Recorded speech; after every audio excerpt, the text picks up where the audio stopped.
What's new, crew? If you're new, welcome back to my channel. My name is Cassandra. Today we are spending a fall day in the kitchen. As the temperatures start to come down, the garden is kind of done. We spend a lot more time in the kitchen, and this is where your homesteading skills can really come in outside of growing food and all of your outside tasks. During winter is a great time to practice new things, like I am. This is our sourdough starter. You can see I have two of them going here. We'll talk about why I have two of them going later on in the video. But this is a good time to try new recipes, try new baking projects, and just expand your homestead skills in the kitchen. This is also a good time of year to try out making soaps or lotions, salves, chapsticks, all of those things. I think a lot of people think of homesteading as the gardening, the outside things, which is definitely true. But in the slower months, it's nice to be able to either be in the kitchen or learn how to sew, learn how to crochet, and do some of the other homestead tasks that I don't think are quite as maybe thought about, which is a fun time. So I'm using this fall and this winter to really nail my sourdough. I tried this a year or so ago and it just was not my season. My sourdoughs still aren't exactly where I want them to be. I think they're a little flat. So I'm going to play around with it a little bit more, but so far I'm actually really liking it. So let's hop into the day together. My name is Cassandra. Today we're spending the day in the kitchen. It is Monday morning. We did not have any time really this weekend to do a big snack prep like I usually do for the kids. Usually on Sundays I will make a couple of lunchbox fillers and after school snacks for the kids. My snack jars are empty. It was just a very busy weekend. One thing I did do this morning is already fed my sourdough starter and pulled out a loaf of a cinnamon sugar sourdough bread. I'm so excited. This is the prettiest loaf I've made thus far. I'm very new to sourdough. So later today, probably closer to the time the kids get off the bus, I want to make a glaze for this for the kids, probably just to dip in a little piece of sourdough for an after school snack. So after school snack is already done, and then the kids will use that for breakfast or lunchbox fillers for the rest of the week. My husband and I are doing carnivore, so we definitely won't eat that bread. I have a couple batches. Last night I pulled out this sourdough. This is just a regular sourdough loaf. Once again, not the best thing, but every loaf I'm doing is getting better and better and rising a little bit more. I'm figuring it out. So there's that. I have a regular loaf of sourdough that I will use for the rest of the week or so. I'm mixing in a little bit of sourdough bread. The other thing I did this morning was shred a bunch of cheese. I had it on a plate. Cleo put it in my proofing basket. So I want to make a carnivore lasagna for dinner tonight, something new. So I shredded extra cheese this morning for my breakfast. I want to get this bagged up and in the fridge. And I want to go ahead and start making Jello cups and pudding cups for the kids for the week. We haven't done that in a little bit, so let's go ahead and just get going today. I also have 2 bananas that I opened for my toddler, and then she decided she no longer wanted a banana. So I have 2 open bananas. Instead of throwing them in the freezer, one of my kids requested banana muffins. Either banana muffins or banana bread. I might just do a banana bread. It's been a while since we've done a banana bread. So I think I'm gonna make a banana bread with those 2 muffins. And then one of my kids also requested cookies for the week for lunch boxes. So we will do that. We also pair lots of fresh fruit and vegetables for lunch boxes, and then we try to make all of the fun things.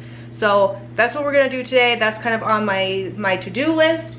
So let's go ahead and get going and see exactly what we can get done today, because intentions are great, reality is another thing. So let's bag up this cheese, and then I think I'm gonna start with my pudding cups and Jello cups because they're gonna be easy to check off the list. I'm probably gonna have to shred a little bit more of this, but what I'm going for today: a raspberry Jello family size pack, a Jello sized chocolate pudding. Over the holidays, I plan on doing some more fun variations of our cups for these little jars. These are little 4-ounce jars. I got them on Amazon. I absolutely love them. I got a huge pack of them because we're a large family and that's what we need. But I'm going to start by getting my water boiling on the stove for these. 2 cups of boiling water. And then while that water is kind of coming up to a boil, I will mix up our chocolate pudding and get these loaded. I like these because they just have screw-on caps. They're really nice. So let's get a pot of 2 cups of water on the stove for that and get a bowl out for mixing up our Jell-O here. My house got very loud for a minute, so we're going to head back into a voiceover.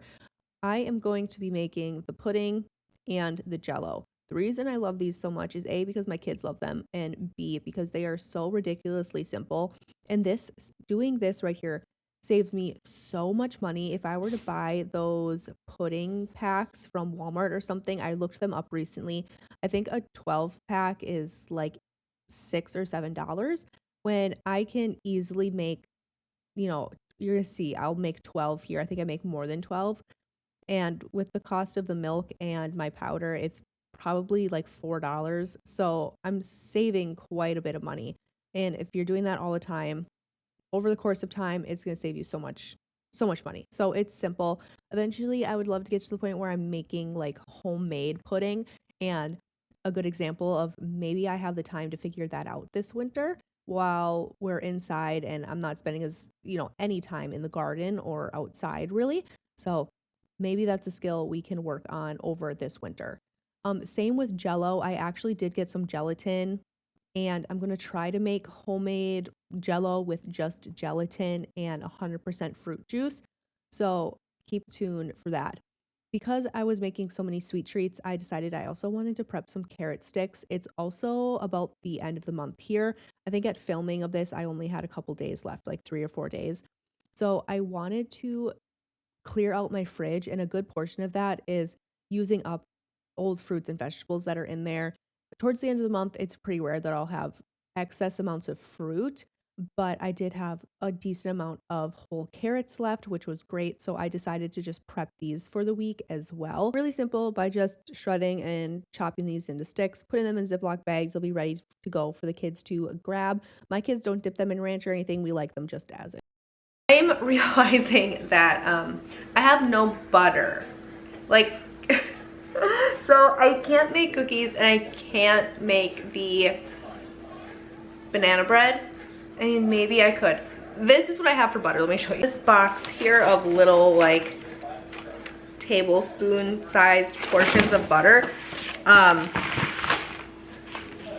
Maybe I think I'm gonna skip the cookies for today just because I'm gonna have to unwrap each and every one of these tablespoons by hand. That is so tedious.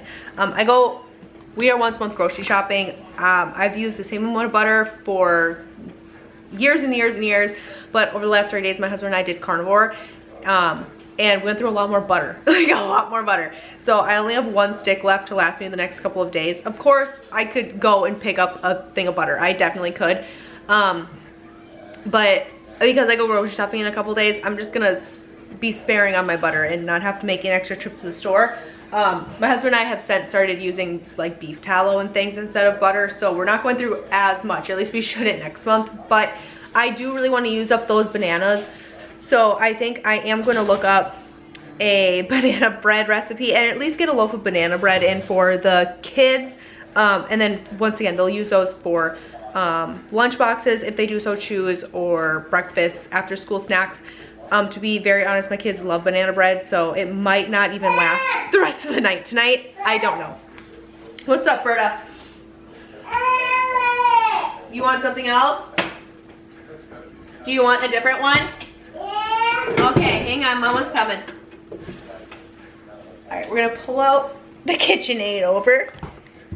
I'm gonna look up a banana bread recipe. I get all my recipes off of Pinterest. Sometimes I have tried and true ones. I have a couple cookie recipes that we absolutely love. Sometimes I like to mix it up. I like to try a ton of different banana breads, but I think I'm gonna stick with one that I already have on my Pinterest board. I'm not gonna look for a new one today. I'm gonna preheat my oven to 350. That tends to be the baseline. That way, at least it's warm while I'm looking for my banana bread recipe, and I can always adjust the temperature if I need to. This week is also a crazy week for us. That's why I really want to get this meal prep done. The only thing that I did have time to do yesterday is we hard-boiled a bunch of hard-boiled eggs for the week, so we have those in the fridge for easy protein additives for lunch boxes. Once again, lunch boxes, after school snacks, breakfast in the morning. My husband brings them to work with him. all of the things, but it is Halloween week, so all the kids, all my school age kids have Halloween parties. All 3 of my kids have field trips this week. I have 2 sets of parent-teacher conferences. I did the other one last week. So like this week is just jam-packed, plus it's book fair week. So there's a lot of little things to remember, plus it's dress up week. We all have weeks like that as parents, right? Where it's like, how much more stuff could a school cram into a week? I honestly don't know. So, and it's going to be like this basically from this week all the way through the end of the year for the holidays, right? So getting this stuff out of the way, that way I don't have to worry about it, is going to make this already stressful week so much easier and run so much smoother. So let me get my phone and let's see what's happening for a banana bread. Might as well throw our bananas in right away. You can see they are not looking too great. So, of course, it's calling for a third cup of butter. Okay, let's see. You know what? Where is my, okay, I am gonna use my stick of butter. It's much easier to just unwrap 1 tablespoon of butter for like toast or something for the kids. Plus I have 1, 2, 3, 4, 5. I have part of another stick that we're currently working through. So this should be fine. I'm not gonna melt it. I don't like to melt my butter in my baking products because butter will evaporate in the oven as it bakes, and it gives your muffins and breads a lot lighter of a consistency. It kind of lifts everything as it evaporates, and it makes everything just super light and fluffy, which is one of my favorite things in a muffin, and breads and all of those things. So butter, I need some sugar, an egg, baking soda. We're gonna do a duck egg. I've been loving the duck eggs in our baked goods. They're so awesome. I'm gonna start whisking this. I love banana breads so much because they're such a simple recipe. It's always a crowd pleaser. Everybody likes it. And if you get a good base recipe that you like, it's so easy to just mix in things to make it a little bit different. You can add in nuts, you can add in chocolate chips, you could add in a little bit of applesauce in it, and everything works out really well. So I'm gonna pull out my baking soda and my flour. I get asked all the time if I would take a banana bread recipe and make it into muffins. I do that all the time. I just adjust the baking time on it. Obviously, I don't adjust the temperature or anything. I just keep an eye on it in the oven. Once the muffins are done, I pull them out. I think that breads and muffins are interchangeable recipe-wise. I don't take my baking that seriously, though. There are other people that are like tried and true, though. I'd say absolutely not. My mother-in-law is one of those people. So I guess it just depends on really what you want to do, but for me personally, I don't really care that much. I don't read too much into it. I need flour and then a bread pan.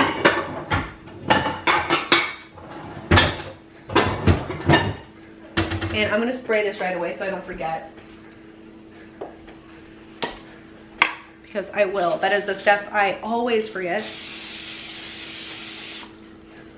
Okay, 1.5 cups of flour. I have bread flour up here, so that's what I'm gonna use.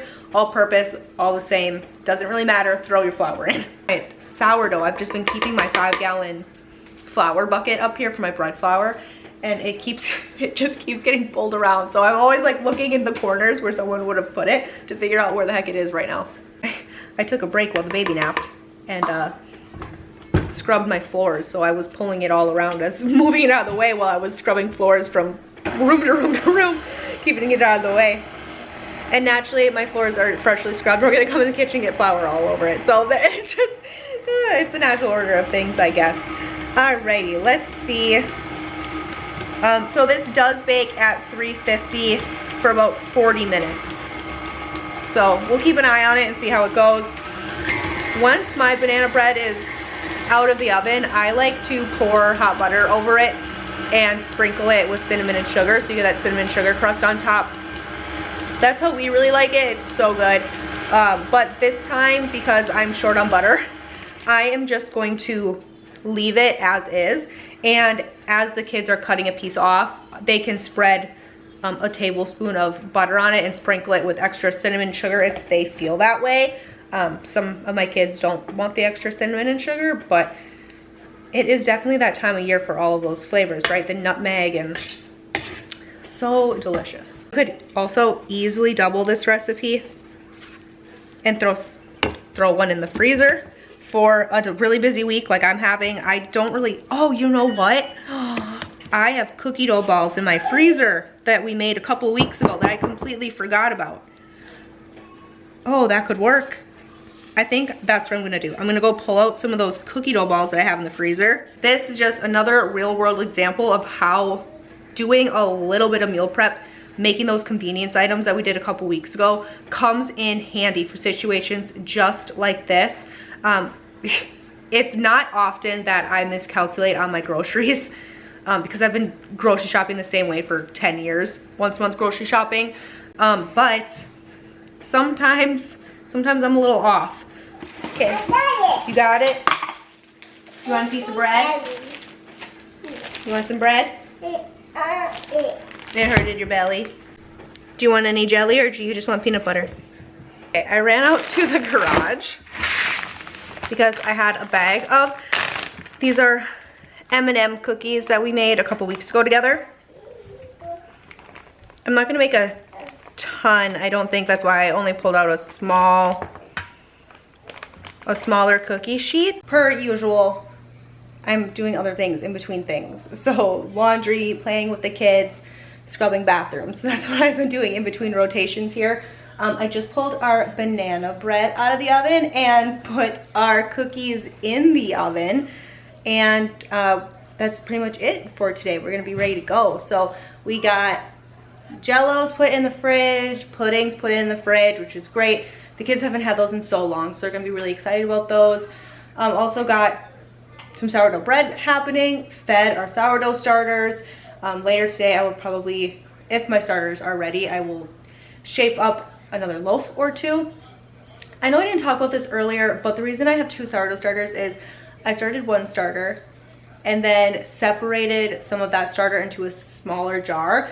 That way I could experiment with trying to put one in the fridge, feeding it less often, try different feeding ratios, just trying to figure out what works for my kitchen with the temperature and like how often I'm gonna be baking with it and all those things. Plus I would have a backup in case one went bad on me or something. So I have 2 of them now. I'm gonna keep feeding them, keep using them, and I'm kind of going back and forth on what starter I'm using to make loaves of bread. Just yesterday they were both ready for the first time, so that's why I have one regular loaf that I cut into a little bit ago, and I have the cinnamon and sugar loaf. One is from each different set of starters, so I can compare the 2, figure out what I like, and have a little bit of a backup for myself if I need to. So that's why we have 2 starters. Other than that, I'm just gonna wait for the cookies to finish baking, pull those out, let them cool.